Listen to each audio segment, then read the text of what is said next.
সাকলাইন খান। So recent এই চ্যানেলের একটা ভিডিও খুব বেশি ভাইরাল হয়েছে, সেটা হচ্ছে যে এডুকেশন ট্র্যাপ। কেন যে আমাদের যে ডিফল্ট এডুকেশন সিস্টেম গুলা কেন আমাদের রিচ বানাবে না, শুধু পেচেক টু পেচেক আমরা লিভ করবো, এরকম টপিক নিয়ে আর কি। খুবই এঙ্গেজিং একটা ডকুমেন্টারি, ইনফরমেটিভও। সো এই চ্যানেলে দেখেন মাত্র শর্টস আছে একটা আর ফুল লেন্থ ভিডিও আছে তিনটা, কিন্তু সাবস্ক্রাইবার 262, প্রায় 2,62,000 সাবস্ক্রাইবার। এই চ্যানেল খোলা হয়েছে মাত্র এপ্রিলে, ঠিক আছে, এই বছরের এপ্রিলে, 2024 সালের এপ্রিলে। তো মে জুন জুলাই 3 মাসে 3 লাখ সাবস্ক্রাইবার, ইনসেন গ্রোথ। এগুলা সচরাচর দেখা যায় না। সো এইটা দেখার পর আমি দেখতেছিলাম যে উনি কি কোনো প্রোডাক্ট সেল করে কিনা, বা এই ধরনের টিউটোরিয়াল গুলো কিভাবে মনিটাইজড হয় সেই বিষয়গুলো সম্পর্কে বেসিক হচ্ছে ওনারা অ্যামাজন এফিলিয়েট করে আর অথবা স্পন্সরশিপ নেয়। সো এখানে উনার একটা ডিজিটাল প্রোডাক্টও পেলাম, প্লাস উনার সম্পর্কে আরো কিছু জানার চেষ্টা করলাম, কারণ উনার কোয়ালিটি দেখে বোঝা যায় যে উনি এই ফিল্ডে নতুন না, চ্যানেলটা নতুন, কিন্তু উনি এডিটিং বা ডকুমেন্টারি স্টোরি টেলিং সম্পর্কে খুব ভালো আইডিয়া রাখে। না হলে প্রথম ভিডিওতে এত ভালো কোয়ালিটির ভিডিও বানানো আসলেই সম্ভব না, ঠিক আছে। কারণ আপনারা সব ওয়ার্ল্ডের অনেক ফেমাস ফেমাস ইউটিউবারদের দেখবেন, তাদের প্রথম ভিডিওগুলা যারা প্রিপারেশন ছাড়া জাস্ট ইউটিউবিং শুরু করে খুবই বাজে থাকে। যেমন মিস্টার বিস্টেরও, আপনি যদি মিস্টার বিস্টের গেমিং থেকে শুরু হয় এখন ওয়ার্ল্ডের টপ ক্রিয়েটরদের একজন, তো তার নাম লিখে, ওনার নাম লিখে যদি আপনি সার্চ দেন তাহলে ওনার লিঙ্কডইন আসে, ঠিক আছে। সো লিঙ্কডইনে গেলে আপনি পাবেন যে উনি হচ্ছে কনসেপ্ট এরা, একটা কোম্পানির ফাউন্ডার। এই কনসেপ্ট এরা হচ্ছে আবার একটা ই লার্নিং প্ল্যাটফর্ম, মানে এডটেক প্রতিষ্ঠান। সো এখানে আপনি কনসেপ্ট এরা থেকে, এখানে আপনি ক্লিক করলে এই কনসেপ্ট এরার একটা ইউটিউব চ্যানেল পাবেন, ঠিক আছে। কনসেপ্ট এরা লিখে যদি আপনি আবার সার্চ দেন তাহলে এটার একটা ইউটিউব চ্যানেল পাবেন। লিঙ্কডইন লোড, নেটের অবস্থা খুবই খারাপ, যেখানে লিঙ্কডইন লোড হতে টাইম নিবে। সো কনসেপ্ট এরাতে গেলেই আপনি এই চ্যানেলে গেলে উনাকে দেখতে পারবেন যে উনি এগুলা সম্ভবত ইন্ডিয়ার কোনো প্রতিযোগিতামূলক পরীক্ষার জন্য ওনারা কোর্স করায় আর কি, WBSE নাকি, আচ্ছা যাই হোক।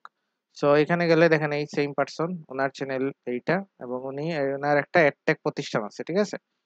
আর উনি আবার এডুকেশন ট্র্যাপ নিয়ে ভিডিও বানাইছে, ঠিক আছে। এই হচ্ছে একটি বিষয়। সো উনি এই আহ, মানুষজনকে শিখাচ্ছে প্রায় 4 বছর থেকে ওনার এই ইউটিউব চ্যানেল আছে। সো উনি কন্টেন্ট ক্রিয়েশন এগুলাতে নতুন না, এটা হচ্ছে বিষয়। প্লাস এখন আমি দেখাই যে উনি একটা প্রোডাক্ট থেকে কিভাবে প্রায় 4 লাখ টাকার মতো ইনকাম করছে ডিজিটাল প্রোডাক্ট থেকে। সো এই ভিডিও, নতুন যে ভিডিওটা উনি 5 দিন আগে রিলিজ করছে, প্রায় 5 লাখ ভিউ এর মতো হয়ে যাচ্ছে এটাতে। সো এখানে যদি আপনি নিচের দিকে যান, যে কমন যে মনিটাইজের মেথড থাকে এই চ্যানেলগুলার, ডকুমেন্টারি বলেন, ইনফো, একটা হচ্ছে এই অ্যামাজন এফিলিয়েট। এখানে অ্যামাজন বা এনবাটো এই ধরনের বিষয়। সো এখানে ক্লিক করে কেউ যদি পারচেজ করে, তো অ্যামাজনের থেকে পারচেজ করলে কিছু কমিশন এরা পায়, যা খুবই ছোট, ঠিক আছে। অ্যামাজনের এফিলিয়েট পার্সেন্টেজ খুবই অল্প। এখানে মেইন, এখানে দেখেন উনি একটা স্ক্রিপ্ট টেমপ্লেট দিচ্ছে উনার এই ভিডিওর পুরোপুরি। সো এটাতে যদি আপনি ক্লিক করেন তাহলে আপনি পাবেন যে একটা স্ক্রিপ্ট টেমপ্লেট, যেটার প্রাইস হচ্ছে 99 রুপি। ওকে, 99 ইন্ডিয়ান রুপি।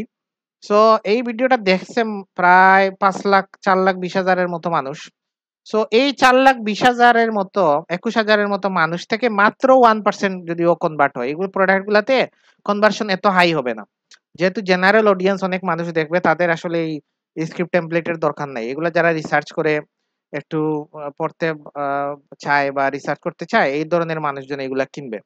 সো আমরা এখন পার্সেন্টেজে যদি ক্যালকুলেট করি যে 1%, 4,21,000-এর 1% আসলে কত, ঠিক আছে। 4,21,000-এর 1% হচ্ছে 4,220। ওকে, 4,220। তো 4,220 জন যদি এই 4,21,000 থেকে এই প্রোডাক্টটা কিনে, আমরা যে প্রোডাক্টটা দেখলাম যেটার দাম হচ্ছে 99 রুপি, 99 রুপিতে বাংলাদেশি 110, জানি না কত টাকা হবে, সম্ভবত এরকম কিছু।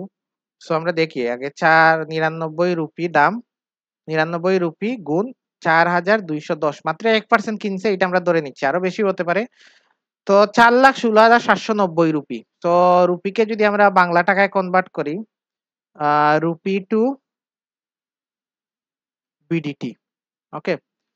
তো রুপি টু বিডিটি কত, 4,16,790, 4,16,790, প্রায় 5 লাখ, প্রায় 6 লাখ টাকার মতো হয়ে যায়, 6 লাখ বাংলাদেশি টাকা। আমার আইডিয়া মিনিমাম উনি এই একটা প্রোডাক্ট থেকে ইনকাম করে ফেলছে। যেগুলা উনার আরো এক বছর লাগবে যদি Amazon এফিলিয়েট উনি করে এগুলা ইনকাম করতে। কারণ Amazon এফিলিয়েটের পার্সেন্ট থাকে ২ থেকে ৩%। ওকে? সো কনভার্সন চিন্তা করেন কতটুকু হাই। মানে একটা চ্যানেল উনার এডিটিং স্টাইল বলেন, স্টোরি টেলিং বলেন অ্যামেজিং না হলে তো ফার্স্ট ইউটিউব চ্যানেল গ্রো হয় না। কিন্তু প্লাস উনি যে প্রোডাক্টের আইডিয়াটা ইমপ্লিমেন্ট করছে এখানে